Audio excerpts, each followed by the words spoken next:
Selamat datang di channel Hororologi. Di video kali ini akan dibawakan sebuah kisah dari tulisan akun Quora yang berjudul Kutukan Sumpah Palsu. Untuk kalian yang ingin membaca tulisannya langsung, bisa langsung klik link yang ada di description box. Tanpa perlu berlama-lama lagi, kita langsung masuk ke ceritanya.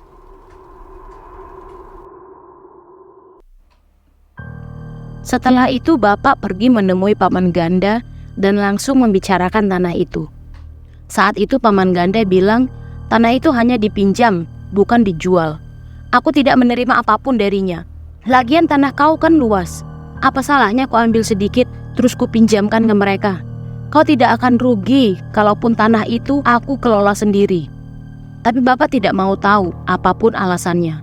Paman ganda harus bertanggung jawab mengambil lagi tanah itu atau ditukar saja dengan bagian paman. Tapi paman ganda menolak menukar tanah miliknya. Dia berjanji akan segera menyerahkan tanah itu ke bapak. Sebulan kemudian, bapak datang lagi ke tanah itu dan menancapkan papan nama di depan tanah itu, menuliskan namanya sebagai pemilik. Tapi papan itu dicabut sama Gundi dan digantikan dengan papan nama baru yang dituliskan namanya. Karena bapak kesal, akhirnya bapak mengajak perang.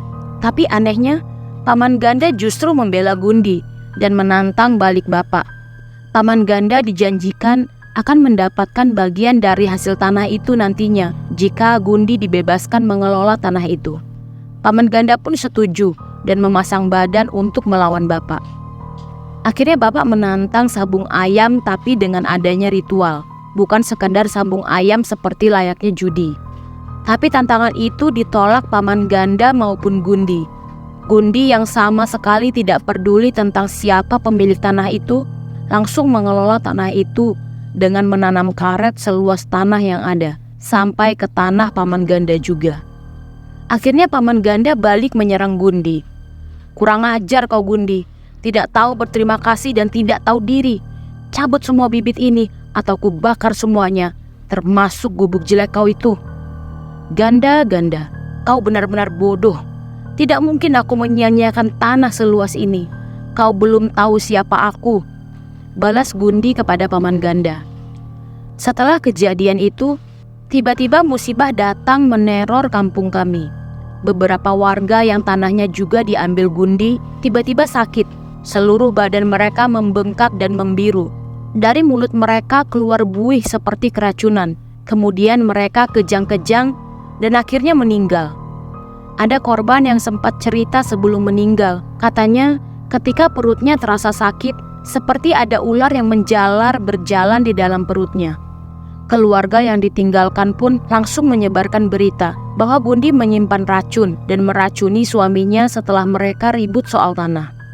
Mama jadi takut kalau bapak nekat berurusan dengan Gundi. Tapi saat itu bapak tidak mau mundur. Bapak selalu mendatangi Gundi dan meminta tanahnya dikembalikan. Gundi juga tidak mau menyerahkan tanah itu. Apapun tantangan dari bapak, dia tidak mau meladeni. Bahkan Gundi kabur dari kampung meninggalkan anak dan istrinya, pergi ke sebuah kampung yang lebih terpencil lagi. Banyak yang bilang kepergian Gundi itu untuk menambah ilmu dan untuk menyerang bapak. Setelah beberapa hari Gundi menghilang, akhirnya dia datang lagi ke kampung kami.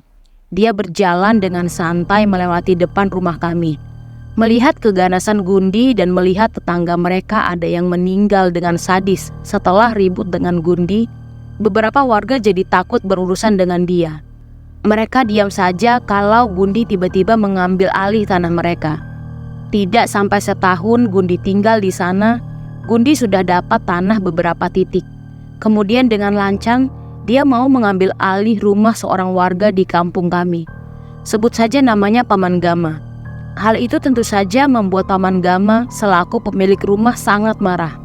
Paman Gama langsung mengajak Gundi untuk berduel sampai salah satu di antara mereka mati. Kurang ajar kau Gundi, beraninya kau mengusirku dari rumahku sendiri. Semua orang tahu kau setengah setan. Kau itu bukan apa-apa tanpa bantuan setan. Tapi aku tidak takut. Maju kalau kau memang merasa kuat, kata Paman Gama sambil mengepalkan kedua tangannya. Tapi saat itu Gundi tetap berdiri dengan tenang. Kau yakin mau melawanku? Kalau kau masih mau hidup, bergabung saja denganku dan tinggalkan rumah ini. Aku sudah bosan tinggal di kebun, sepi, tidak ada tetangga seperti di sini. Maju saja kau, jangan banyak bicara, kata Paman Gama kepada Gundi. Baiklah kalau begitu. Ucapkan selamat tinggal dulu kepada istri dan anak-anakmu. Anakmu itu sudah gadis. Kasihan kalau tumbuh dewasa tanpa bapak. Yang itu juga, dia lucu sekali. Sedih sekali aku melihatnya. Dia akan melihat bapaknya mati terlalu cepat, kata Gundi melirik kedua anak Paman Gama. Paman Gama pun semakin emosi, apalagi Gundi dengan sengaja memuji istri Paman Gama yang masih muda. Istri kau masih sangat cantik, cocok bersanding denganku.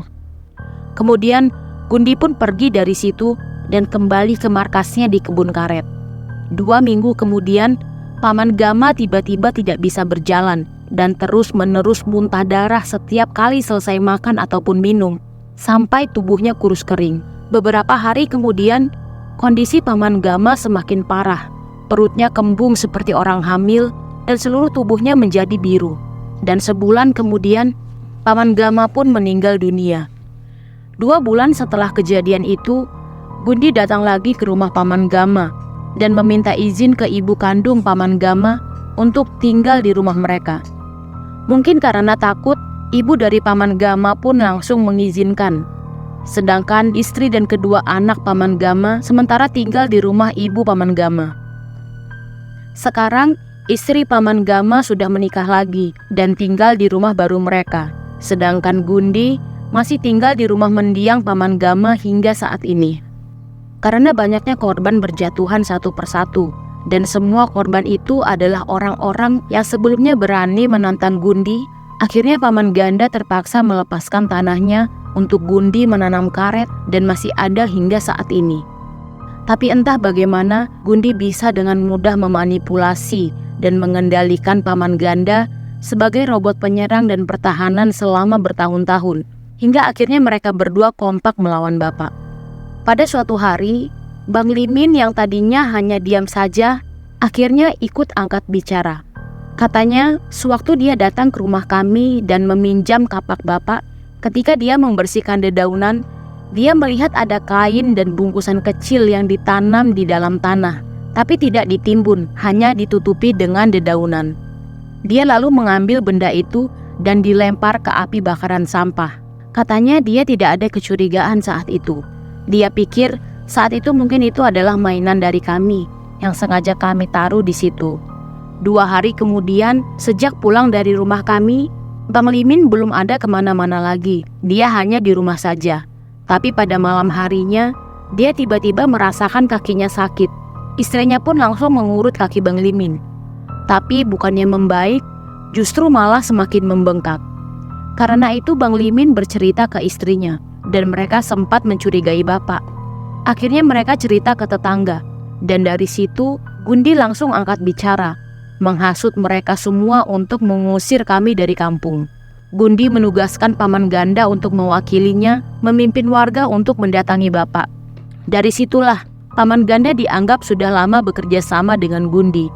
Dugaan Paman Ganda bekerja sama dengan Gundi mengundang rasa penasaran para warga dan berinisiatif mau mencari tahu apakah Paman Ganda menyimpan sesuatu di rumahnya atau tidak. Tapi karena duka yang sedang menimpa istri dan anak-anaknya, warga tidak langsung melakukan pemeriksaan hari itu juga. Warga pun akhirnya meminta tolong ke Bang Gapar sebagai sepupu yang dekat dengan Paman Ganda untuk membantu warga mencari benda-benda yang dicurigai berhubungan dengan racun atau semacamnya. Bang Gapar pun bersedia untuk melakukannya.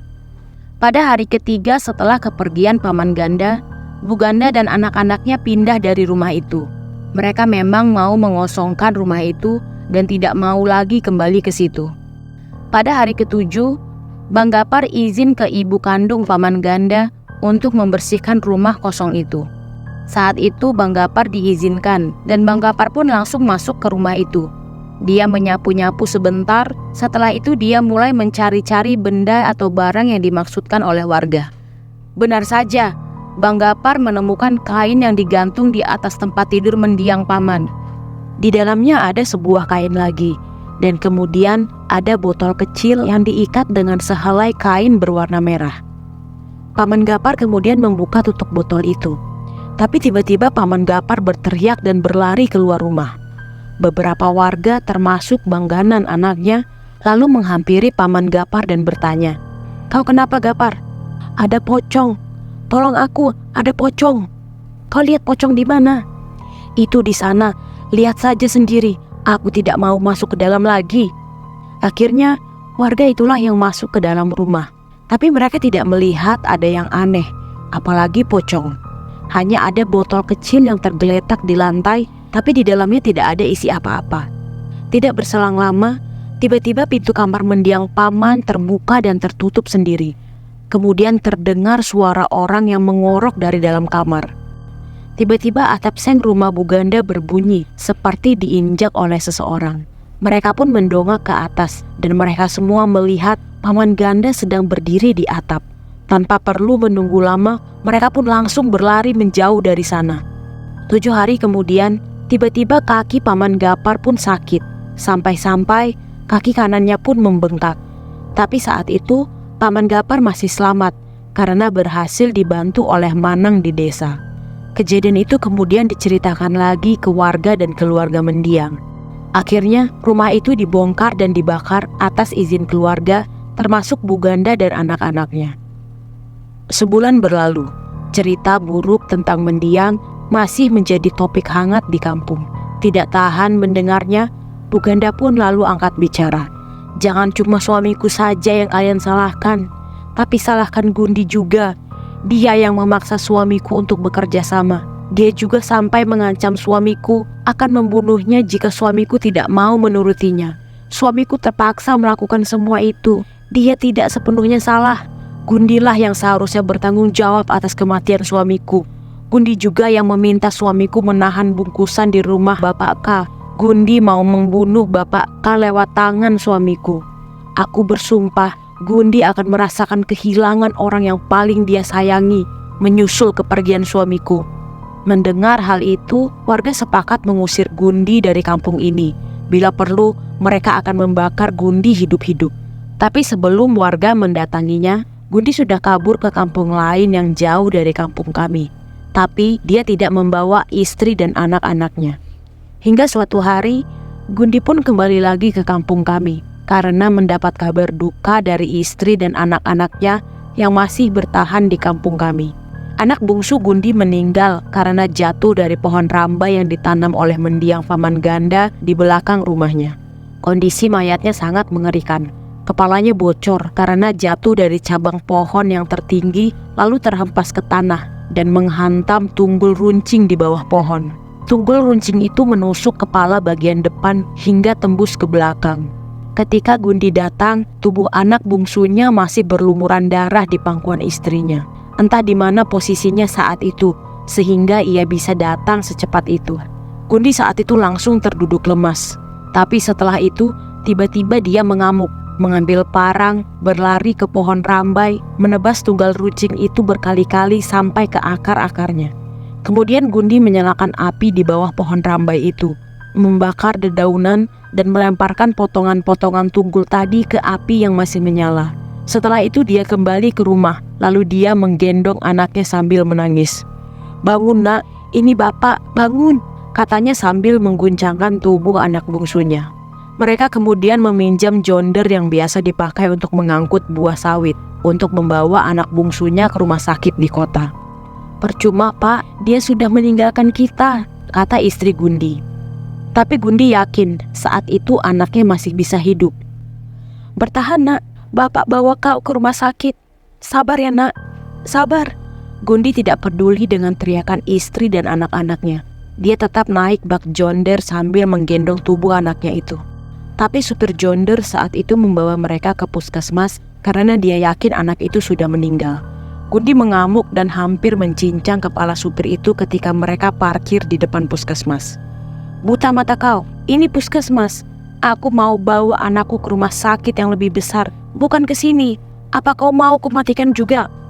"Saya tahu bapak berduka, tapi kasihan anak bapak dibawa ke kota yang jaraknya jauh. Dia sudah kehabisan banyak darah pak."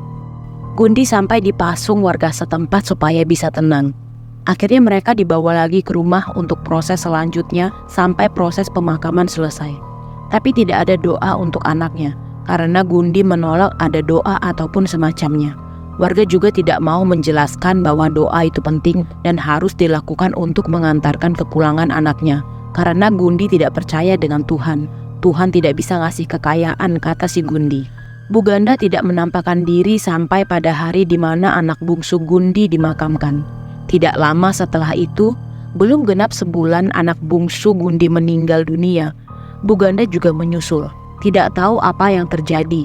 Mertuanya Bu Ganda mengatakan kalau menantunya itu baru saja pulang dari rumahnya setelah mengobrol sambil menyirih bersamanya. Sirih dan kapurnya memang diambil mertuanya dari Bu Gundi, tapi Bu Ganda tidak tahu akan hal itu.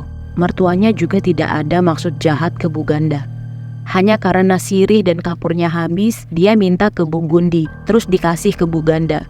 Selesai nyirih dan menghabiskan waktu di sana, sore harinya Bu Ganda pulang ke rumah baru mereka. Setelah pulang, Bu Ganda bilang ke mertuanya, katanya dia sakit kepala dan mau beristirahat di rumah. Pada malam hari sekitar jam 7 malam, Gusdi, anak laki-laki satu-satunya Bu Ganda, tiba-tiba mendatangi neneknya dan memberitahu kalau ibunya terbujur kaku di teras rumah mereka. Neneknya pun langsung meminta Gusdi untuk memberitahu warga yang lainnya. Ketika mereka datang, Bu Ganda dalam keadaan yang masih kaku. Mulutnya menganga dan masih ada sirih di dalam mulutnya. Matanya juga melotot. Posisi jari telunjuknya seperti menunjuk ke sesuatu di depannya. Tadinya warga mengira Bu Ganda masih hidup, hanya sawan saja. Tapi setelah didoakan, terjawablah sudah. Beliau memang sudah meninggal. Matanya bisa ditutup, tapi dari mulutnya keluar busa. Dan wajah, kaki serta tangannya membiru. Setelah itu beliau dimakamkan di samping makam suaminya. Tidak ada yang tahu apa penyebabnya. Mungkin kalau mau berpikir logis, bisa saja karena jantungan. Tapi entahlah, kami pun semua tidak tahu. Dan kabar dari Gundi pun saat ini masih mencari target baru ke kampung seberang, di kampung bibiku. Katanya dia bekerja, tapi dia tidak pernah bekerja sama sekali. Semua kebun yang mereka nikmati hasilnya itu dikerjakan oleh istri dan anak-anaknya. Gundi gemar mencari pemuda yang lahir dari keluarga mampu. Anak petani pun tidak apa-apa, yang penting memiliki banyak tanah warisan. Ciri khas Gundi yang sangat melekat di semua mata warga di sana adalah setiap kali keluar rumah, dia akan berjalan membungkuk, memakai kacamata, kemudian kedua tangannya dilipat ke belakang. Gendong genderuwo mungkin, kalau tuyul kan sudah biasa, jadi tidak menantang. Begitulah ucap para warga. Tanah yang diperebutkan oleh bapak juga masih menjadi milik Gundi sekarang. Hitung-hitung untuk menguburnya nanti. Untuk yang mungkin bertanya, kalau Gundi pelaku utamanya, kenapa dia masih baik-baik saja sementara paman Ganda yang menjadi korbannya? Jawabannya adalah karena dia tidak ikut waktu ritual sumpah itu dilakukan. Jadinya dia aman, makanya dia kabur supaya tidak bisa dipaksa untuk ikut ritual sumpah.